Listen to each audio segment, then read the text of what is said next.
안녕하세요. 평생학교 시청자 여러분, 성균관 요도회 중보부회장 최영갑입니다. 자, 오늘은 유교 예법에 대해서 한번 우리가 현대적으로 해석을 해볼까 합니다. 자, 유교 의례는 관혼상제가 가장 기본적인 모습인데요. 관례, 혼례, 상례, 제례, 이 의식이 사실은 옛날에는 모두 집안에서 행해지던 의식입니다. 근데 이 의식이 지금은 도시화가 이루어지면서 많은 그 가옥 구조가 완전히 이 아파트 문화로 바뀌어 버렸습니다. 자, 여러분 요즘에 혹시 함 사세요라고 하는 말 들어보셨나요? 옛날에는 굉장히 많았죠. 근데 요즘은 없습니다. 옆집에서 신고를 합니다. 시끄럽다고. 그러니까 이런 것들이 가옥 구조가 만들어낸 그런 의식의 변화다라고 하는 거예요. 그래서 이렇기 때문에 여러 가지 유교적 의식이나 이런 예법도 시대에 따라서 변형될 수밖에 없는 그런 형편이죠.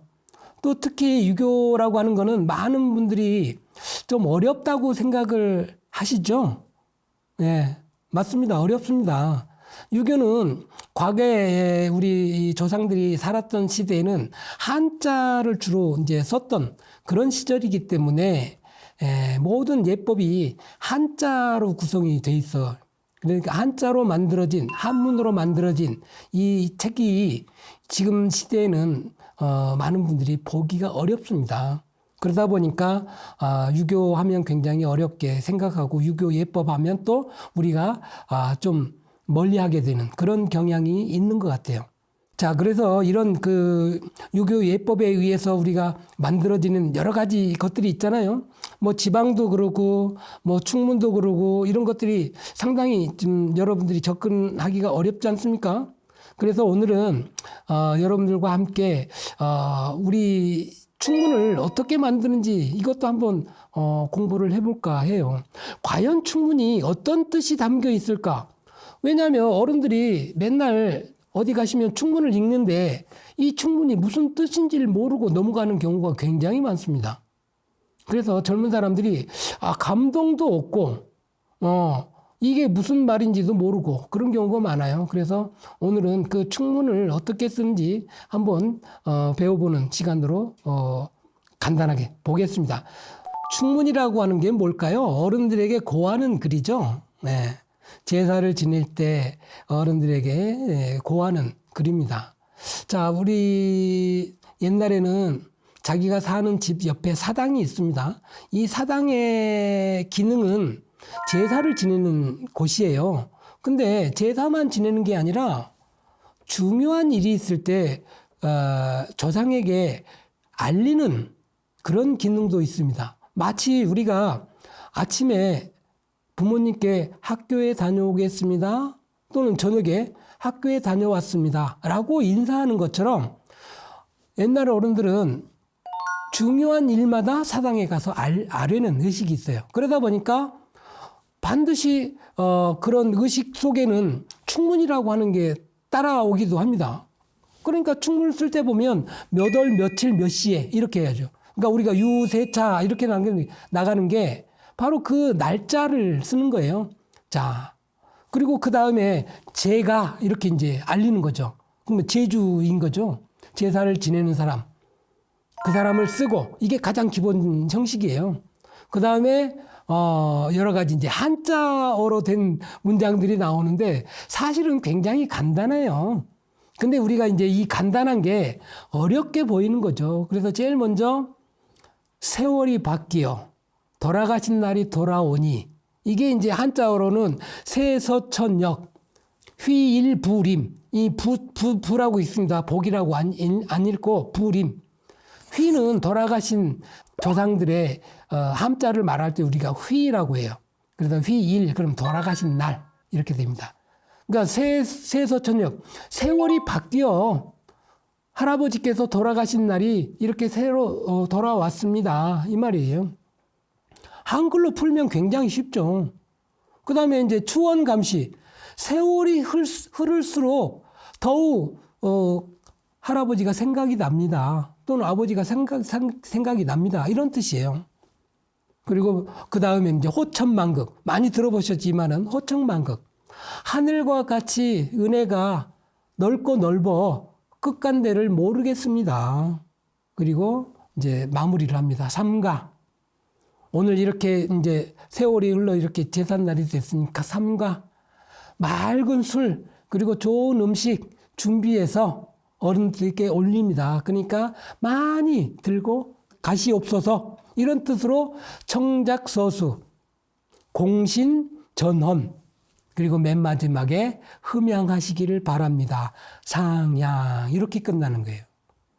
어떠세요? 한글로 보면은 굉장히 쉽죠. 근데 한문이라고 하는 것 때문에 우리가 일상화되지 않은 이 한문이라고 하는 것 때문에 어렵게 느끼는 게 첫 번째 문제고, 내가 그 의미를 알아보려고 하지 않는 게 또 한 가지 문제예요. 그러니까 어른들은 당신들 세대에 있었던 그 문화만 생각해서 우리 젊은 세대들, 우리 아이들, 학생들에게 알려주거나 친절하게 좀 가르쳐 줬으면 좋았을 걸. 그런 문화가 형성이 되지 못하다 보니까 제사에 참석해도 감동이 없습니다. 아, 이게 내가 우리 돌아가신 할아버지 제사인지, 이게 누구 제사인지, 그것도 잘 생각이 안 나요. 그냥 할아버지의, 이 아주 좋았던 모습, 그런 모습을 담는 감동적인 충문을 써보면 어떨까? 저는 그 생각을 했고, 많은 분들이 또 그렇게 해주기를 원합니다.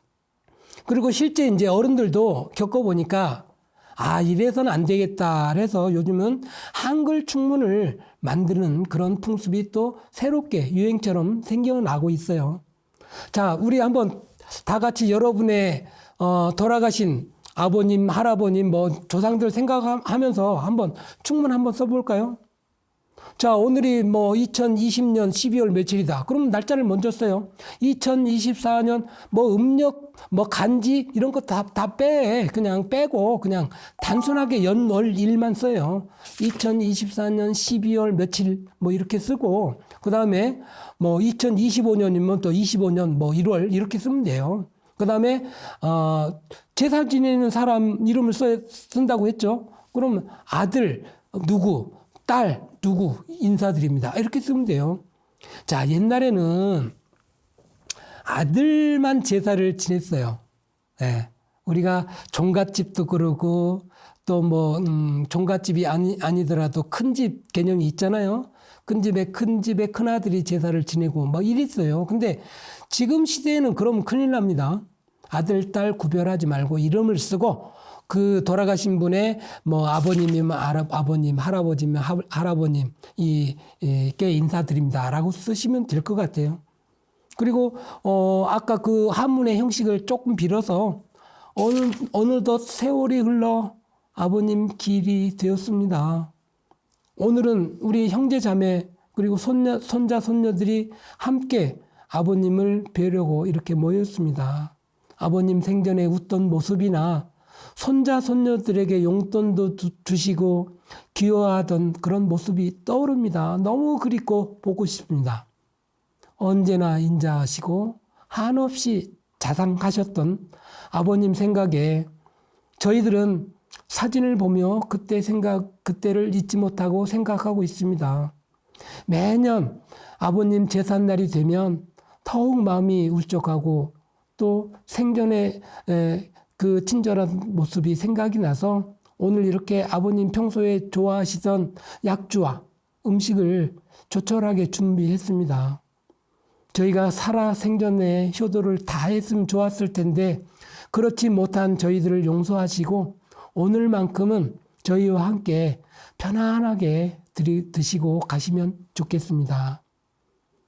이 형태로 저는 만드는 게 우리 후손들이 돌아가신 분을 생각하는 그 마음도 생겨나고 또 그 속에서 할아버지의 기억 그리고 그날은 뭐 사진첩도 좀 들춰보고 할아버지가 뭐 했던 말씀도 함께 나눠보고 그런 문화가 아주 자연스럽게 생겨나는 게 바람직하지 않을까 생각합니다.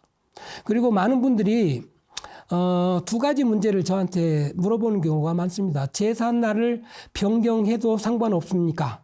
그리고 부모님이 다 돌아가셨는데 제사를 한 번만 지내도 안 됩니까?